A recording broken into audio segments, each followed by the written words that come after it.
Jnanam paramam dhyayam. Knowledge is supreme.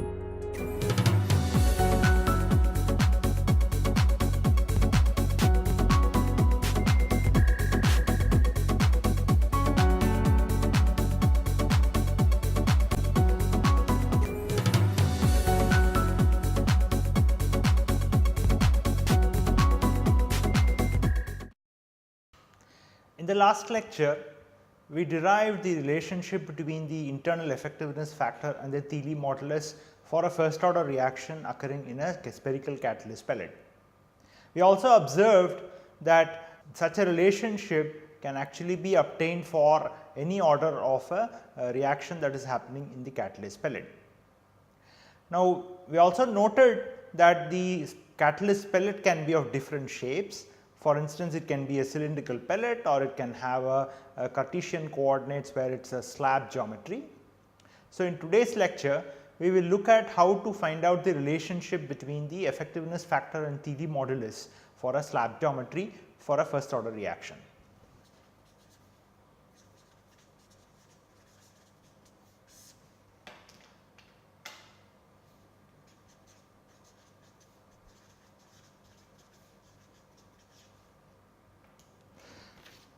So, suppose we have a slab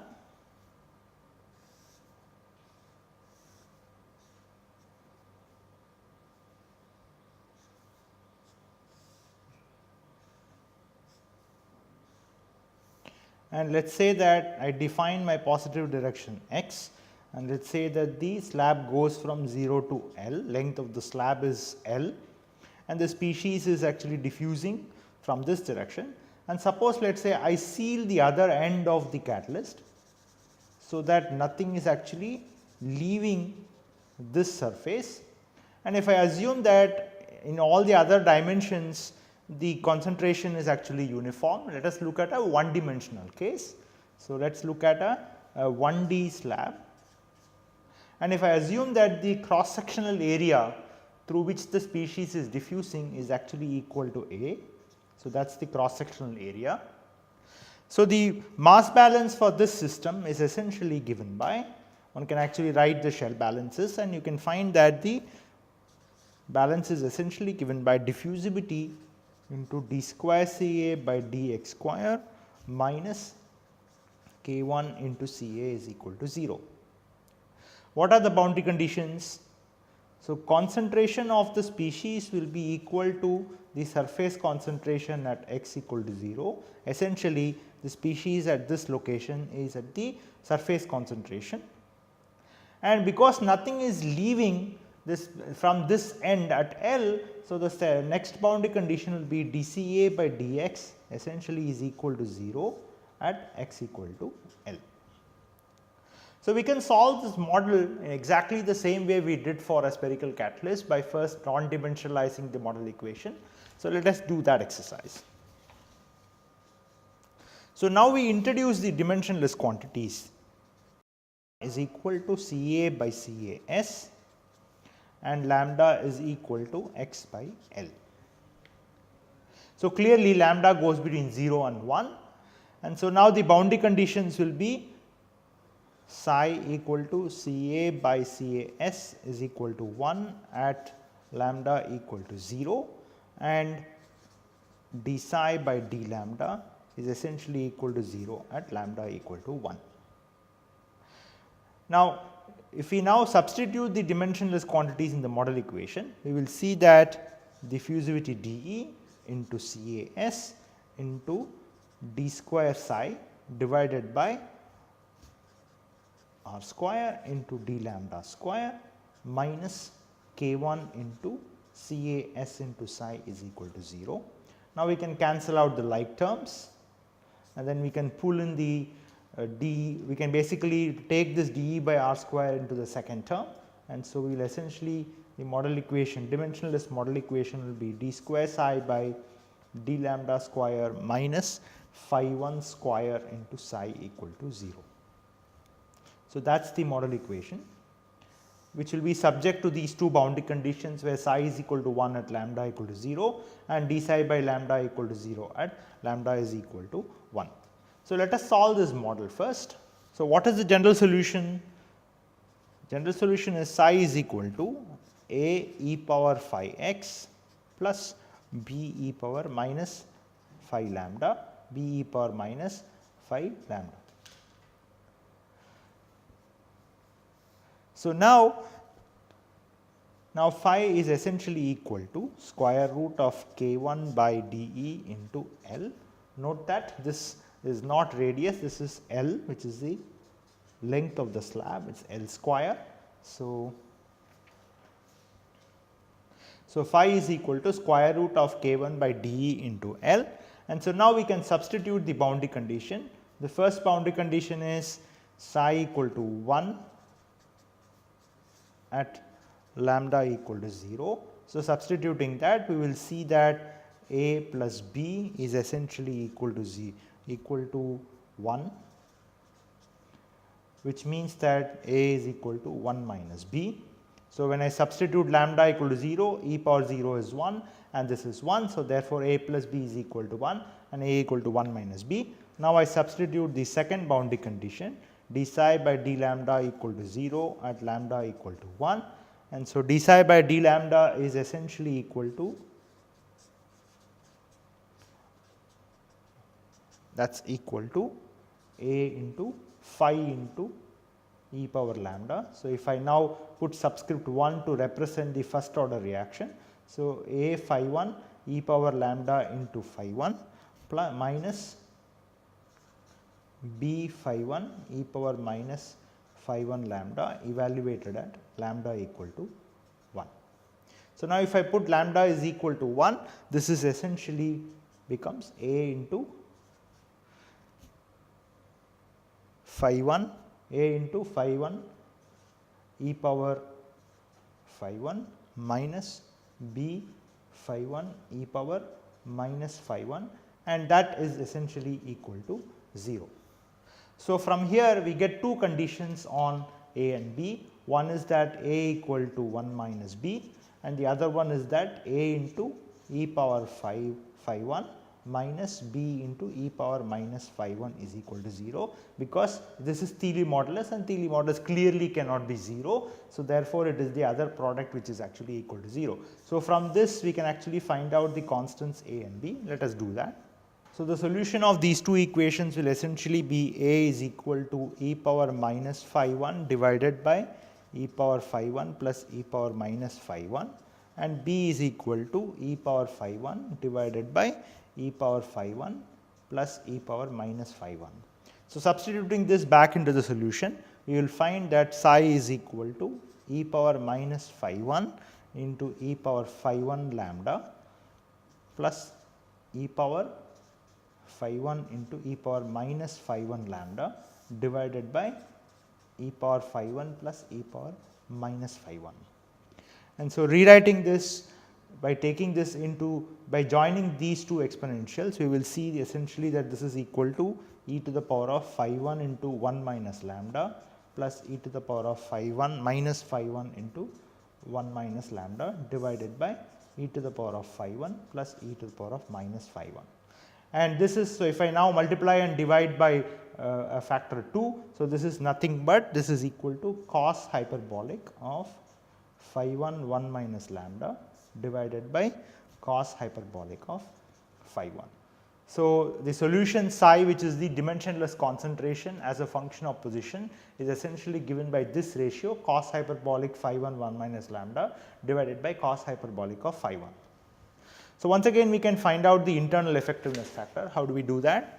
We do the same exercise as we did for spherical catalyst, where we say that eta is essentially minus Ra, which is the actual rate at which the reaction is happening, divided by the rate as though the conditions everywhere inside the slab is that of the surface conditions or the concentration at x equal to 0, that is CAS, which is the concentration at x equal to 0.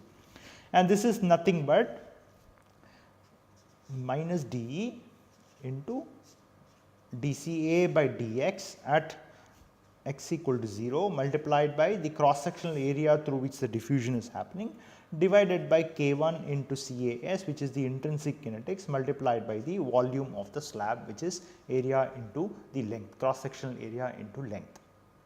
So, we need to estimate this dCA by dx at x equal to 0. How do we do that? We know the solution. So, from the solution we can actually find out what this one is. So, minus dE dCA by dx at x equal to 0, by introducing the dimensionless quantities, we will see that this is equal to minus dE CAS into d psi divided by L into dx, and that should be d psi by d lambda, that should be evaluated at lambda equal to 0. So, this is d psi by d lambda, and that should be evaluated at lambda equal to 0. But we know what is the relationship between psi and lambda. So, psi is essentially equal to cos hyperbolic of phi 1 1 minus lambda divided by cos hyperbolic of phi 1. So, from this we can find out what is the first derivative. So, the first derivative d psi by d lambda is essentially given by minus phi 1 cos hyperbolic 1 minus phi 1 sin hyperbolic phi 1 into 1 minus lambda divided by cos hyperbolic of phi 1. Now, we need to evaluate this at lambda equal to 0. So, let us do that.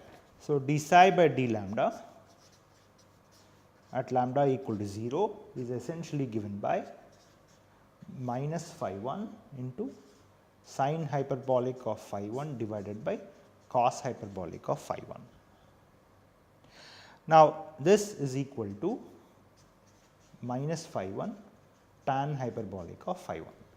So, this we can substitute back into the effectiveness factor equation which we just saw. We can substitute it back here, and so that will be essentially be, so minus dE into dCA by dx at x equal to 0 is equal to minus dE CAS by L into d psi by d lambda at lambda equal to 0, and we have found out what is d psi by d lambda. So, this is essentially dE CAS by L into phi 1 tan hyperbolic of phi 1, and this we can substitute back and we can find out that eta, which is the effectiveness factor, is essentially given by dE CAS divided into phi 1 tan hyperbolic of phi 1 divided by L multiplied by the area, the whole divided by K1 CAS into area into L. So, we can now cancel out the like terms, we can cancel the cross sectional area, the surface concentration, and so what we are left with is essentially dE phi 1 and K1 and L square. So, let us write this. So, eta is essentially given by phi 1 tan hyperbolic of phi 1 divided by K1 L square by dE. Now, we know that K1 L square by dE is nothing but phi 1 square, this is nothing but phi 1 square. So, substituting that, we find that eta is essentially equal to phi 1 tan hyperbolic of phi 1 divided by phi 1 square, or that is equal to tan hyperbolic of phi 1 by phi 1. So, for a slab geometry, we find that eta is essentially equal to tan hyperbolic of phi 1 divided by phi 1. That is the relationship between the internal effectiveness factor and the TD modulus for a slab geometry. Now, we can plot this, once again we can plot this eta versus phi, and we will see that the profile that we get is very similar to what was observed for a spherical catalyst pellet. So, if I now plot phi 1 versus eta, once again log scale, I use log scale here, and clearly when phi is very small, eta essentially goes to 1, because tan hyperbolic of, when phi is small, tan hyperbolic of phi 1 essentially goes as phi. So, when phi 1 is small, so tan hyperbolic of phi 1 essentially goes as phi 1, and so eta essentially tends to 1. And for large values of phi 1, for large phi 1, tan hyperbolic of phi 1 by phi 1 essentially scales as 1 by phi 1. So, therefore, eta goes as 1 by phi 1 for large values of phi 1. So, clearly we can draw this eta versus phi and recall that for surface limited case, for small phi eta goes to 1, similar to what we saw in the spherical catalyst pellet, and also for large phi where it is diffusion limited conditions, eta scales as 1 over phi, which is the similar to what we saw in a spherical catalyst pellet, except that there we had a 3 by phi. So, the scaling factor or the slope of the line for large values of phi is only different. So, we can now draw the sketch the Thiele modulus versus effectiveness factor graph. So, this starts from 1, and so this region is now the surface reaction limited, and this region is now the internal diffusion limited. So, anywhere in between it could be both surface reaction and internal diffusion that actually contributes to the overall rate at which the reaction can happen. The same procedure can actually be followed for finding out the eta versus phi relationship for a cylindrical catalyst pellet, and in fact you will see that the relationship between eta and phi for a cylindrical catalyst pellet is also very similar to what we saw for a slab or what we saw for a spherical catalyst pellet. So, what is remarkable is that irrespective of the shape of the catalyst pellet, by and large the functional relationship or the dependency of eta versus phi is actually very similar, and in fact for large values of phi, irrespective of the geometry that we consider, the effectiveness factor essentially scales as 1 over Thiele modulus, and that actually is quite an interesting observation. Now, so far what we considered is the case where the density of the system is constant. Suppose let us say that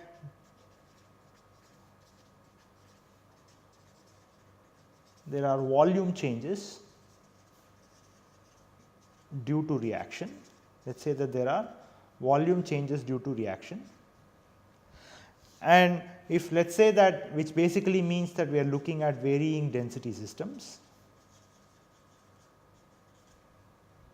So, now if you want to understand how the eta versus phi actually behaves when the density is changing, so we can actually try to relate it to what is called as the ratio of the effectiveness factor if there is volume changes divided by eta if there is no volume changes. So, we can try to find the ratio of this, which is basically the effectiveness, internal effectiveness factor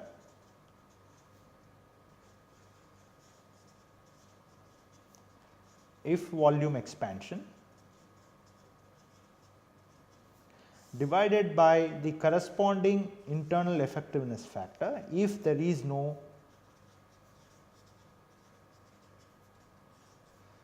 volume expansion. So, let us consider the case for a spherical catalyst pellet.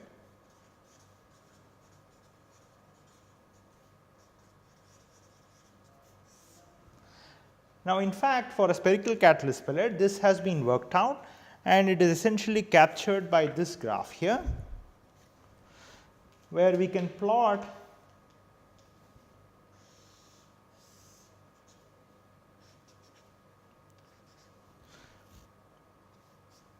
eta prime by eta divided by the expansion coefficient epsilon, and let us say that there is no volume change or 0 expansion, that corresponds to this location, and let us say -1 is here, +1 is here, 2 is here and 3. So, this essentially says what is the extent to which the molar changes happen because of the reaction, and if let us say that if there are no volume change effects, then eta prime by eta is essentially same, which means 1 corresponds to eta prime being equal to eta.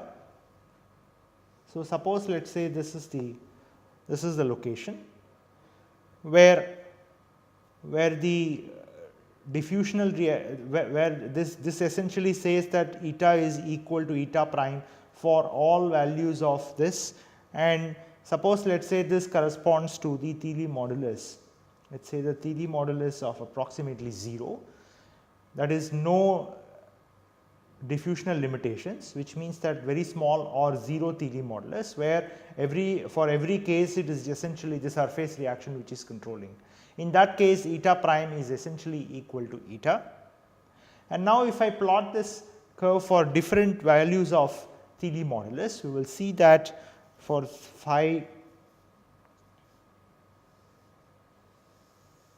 so this is for phi s equal to 0.5, and then for this is for a different value of phi s, let us say phi s is equal to 1, and so on and so forth, and typically for infinite very large phi s, this is the kind of profile. So this is phi s corresponding to 1, and this is, let us say this is 0.5, and let us say this is 1, and this corresponds to tending to infinity. Now this graph actually provides a useful insight in terms of design, that if epsilon is less than 0, then operating under strong diffusional limitation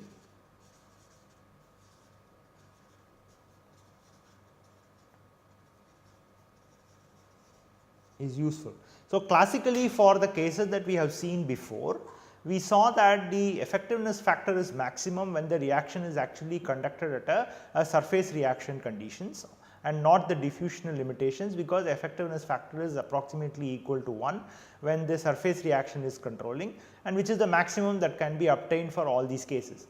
On the other hand, if there are density or volume changes, then we will see that when there is negative volume change, that is epsilon is -1, then if we operate at a strong diffusional limitations, then we are able to get a much higher effectiveness factor. Eta prime is actually much larger than eta if there was no volume expansion.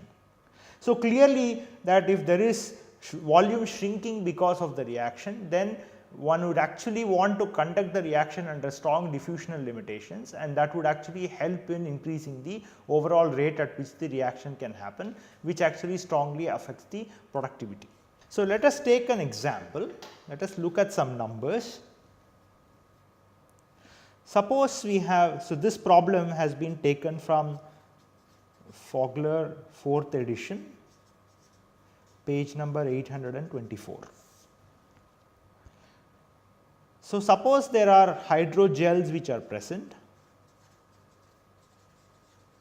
which contains hydrogel containing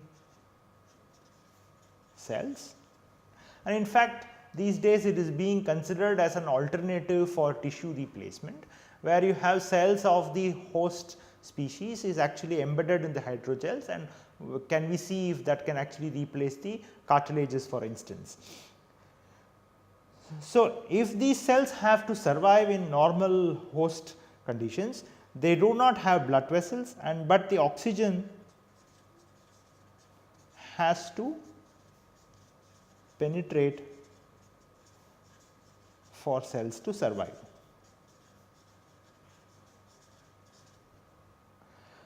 So one can actually pose this as a diffusion reaction problem and see how diffusional limitations could play a role here. So suppose I consider that there is a hydrogel which is present here, and I pass oxygen from both sides, and if we assume that there is a midpoint that is present here, if I call this as, let us say, x equal to 0, where there is a symmetry point that is present here, and now I can write my, and let us say that the length is x equal to L here and x equal to minus L, and I can now write the model equations to find out what should be the length that would actually support the diffusion of oxygen all the way to the end of the, or to midpoint of the hydrogel, in such a way that sufficient quantity of oxygen is always present at that location. Now, suppose if we assume that the oxygen consumption is a zero order reaction,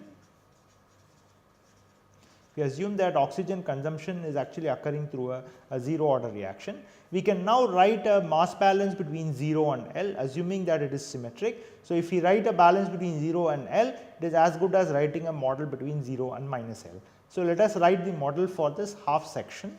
So, if DAB is the equimolar counter diffusion of oxygen, that multiplied by d square Ca by dx square minus K equal to 0, because we have assumed it is a zero order reaction. Once again we can introduce the dimensionless quantity psi is equal to Ca by Cas. If we assume that the concentration of oxygen at the location where it enters the gel is actually Cas, the concentration here is Cas, then we can actually rewrite the model in terms of the dimensionless quantities where lambda is equal to x by L, and we can rewrite the model as d square psi by d lambda square minus k L square by DAB into Cas equal to 0. Now, let us introduce a factor of 2 which actually will help in solving the model equation. So, we will introduce a multiply and divide the second term by a factor of 2, and so we can now define phi square as k into L square by 2 times DAB into Cas, and so the model equation now boils down to d square psi by d lambda square, that is minus 2 times phi square equal to 0. Now, what is the solution of this equation? It is very easy to find the solution of this equation. The solution is essentially given by psi is equal to phi square lambda square minus 2 phi square lambda plus some constant k2, and so from using the boundary conditions we can find out what is this constant k2, and so essentially the solution is given by phi square lambda into lambda minus 2 plus 1. So, this is the relationship between concentration of oxygen at any location inside the gel as a function of position lambda.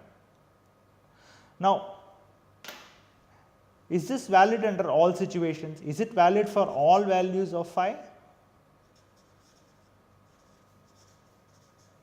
Is it valid for all values of phi square? So, it turns out that the solution, in fact the model itself is not valid for all values of phi square.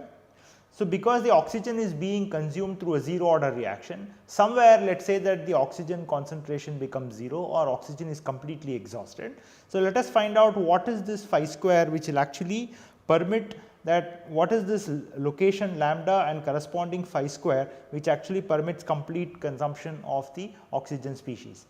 Suppose O2 is completely consumed